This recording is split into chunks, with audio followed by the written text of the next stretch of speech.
সম্মানীয় সভার সভাপতি ও আজকে সদন, তাহলে কি তুমি কুদ্দুস ভাইয়ের খাতে ক্ষতি করছাও কে? আমি অনেস্টি করি নাই, আমি ছাগল নিয়ে ধান খেতে গেছিলাম, স্যার আমারে জোর জবরদস্তি ধান খেতে নিয়ে ধান খেতে অনেস্টি করছে। ওই জোর জবরদস্তি কি করছে খুলে ক, আমরা বয়ে থাক পারাইছি। আয় হ্যাঁ, আমারে খারাপ কাম করবা কি জবানবন্দি দিবার আছে? আমরা এনে খেলা খেলা করবার আছি, যা কিছু হয়েছে সব খুলে ক। আমারে কাপড় খুলবার কয়। মিশা কথা কস কে? আমি তোর কোন সময় কাপড় খুলবার ওই চাটার বাল, তোর এনে কথা খবর কাছে আমি এক থাপ্পড় একবার মতি আলাম একবার চোরের বাচ্চা যাইরম কি ওর টাইমে তোর মন থাকে না?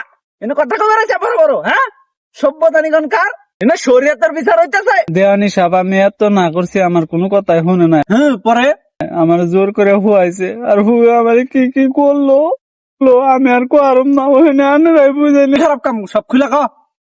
আমার হাতে নুচ চামকি করছে দেওয়ানি সাহেব, ওরা দুইজনে আমার পুয়াহানি ধান খেত নষ্ট করছে, এটার আমার চূড়ান্ত বিচার চাই।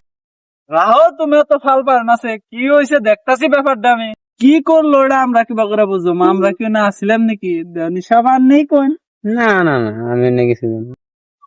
গেদি যে কথাটি কয়ে গেল, সব কথা কি হাসা? দেওয়ানি সাহেব, সব কথা আসা নান্নিরা যা করুন আমি তার মধ্যে।